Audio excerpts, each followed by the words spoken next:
Hello नमस्कार दोस्तों, मैं आपका दोस्त सत्य सिंह स्टोरी बाय सत्य सिंह के नए एपिसोड में आप सभी का बहुत बहुत स्वागत करता हूं। आज की हमारी जो कहानी है, ये कहानी एमपी के कटनी के लोंगी एक गांव है वहाँ की है, जहाँ पर एक औरत अपने पड़ोसी देवर के साथ भाग जाती है। जी हाँ, औरत का नाम होता है मालती और जिसके साथ भागती है उसका नाम होता है रोहन। औरत का रूप एकदम सांवला होता है, मगर उसकी गहन बहुत ही अच्छी होती है। देखने में एकदम खूबसूरत लगती है कि कोई भी देखकर उसे फिदा हो जाए। एक उसके पास एक बच्चा है। पति जो है यही कढ़िया का काम करता है और ज़्यादातर समय काम पे ही बिताता है। गांव में ही उसके पास बहुत सारा काम।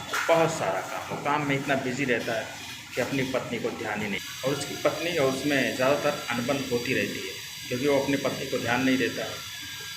और ये जो इसका पड़ोसी है,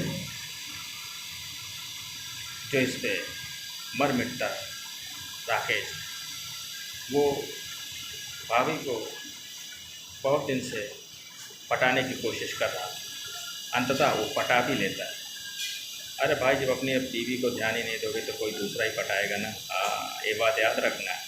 कहानी बहुत लंबी है, लेकिन मैं आपको शॉर्टकट में बताना चाहता हूँ क्योंकि समय का अभाव है, मैं कहीं काम कर रहा हूँ इसीलिए।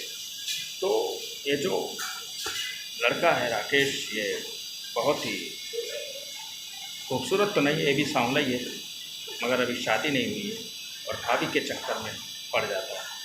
भाभी ज़्यादातर इसे ही ध्यान देती हैं और पति तो बाहर काम करता है, घूमना फिरना सब वो लड़के के साथ ही करती रहती है जहाँ नहीं तहाँ। तो गांव के बहुत सारे लोगों को पता भी रहता है कि ये औरत जो है इसके साथ घूमती है, और इस बात की खबर उसके पति को भी देते। पति उतना ध्यान देता नहीं, अरे मेरी बीवी है, कहीं नहीं जाएगी, ऐसा क्या है। लोग बोलते हैं ध्यान दो, वो ध्यान ही नहीं देता। एक दिन क्या होता है, पति कहीं काम पे जाता है 2-3 दिन के लिए। जब 2-3 दिन के लिए काम पे जाता है तो ये मौका पाती है और उस राकेश के साथ चली जाती है, सारा सामान वामान बांध के और अपने एक बच्चे को छोड़ के। जब वो चली जाती है, रात हो जाता है। रात में जब आता नहीं तो उसका बच्चा रोने लगता है, तो पड़ोसी देखते हैं उसकी माँ है नहीं। तो आसपास 12 बज जाता है, तो उसके आस पड़ोस वाले वो बच्चा जब रोता है, बच्चे की उम्र अभी 6 साल है, जब रोने लगता है तो उसको बोलता है ये क्या हो रहा है। तो बहुत खोजते हैं लोगों को, उसके पति को फ़ोन लगाया जाता है।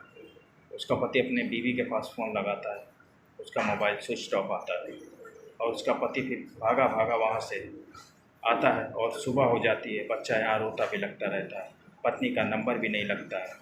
पत्नी तो अब भाग चुकी है। उसके गांव उसके दोस्त वाले अभी आ जाके उसको सांत्वना दे रहे हैं।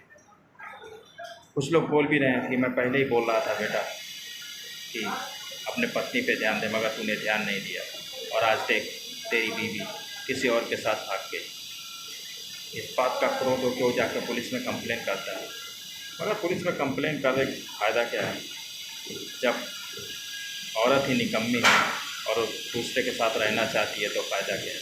इसे पुलिस में कंप्लेन ही नहीं करना चाहिए, बल्कि उसे छोड़ देना चाहिए। समाज में इस तरह की औरतों का बर्खास्त होना चाहिए दोस्तों, क्योंकि ऐसी औरतें समाज को गंदा करती हैं। आस पड़ोस के लोगों को क्या सीख देंगी, आस पड़ोस के लोगों को भी गंदा करती है। ऐसी औरतों को छोड़ देना चाहिए। तो आज और लड़की जो औरत है उस राकेश के साथ फरार है, पुलिस तलाश कर रही है। मुझे नहीं लगता पुलिस उसे ढूंढ पाएगी। कानून के हाथ बहुत लंबे होते हैं, मगर वो कहाँ तक ढूंढेगी, क्योंकि वो लोग पता नहीं कहाँ चले गए हैं। तो जैसे ही पुलिस उनको पकड़ेगी, हम आकर फिर पूरा तहकीकात के साथ इस स्टोरी के बारे में बताएंगे। तब तक के लिए लव यू।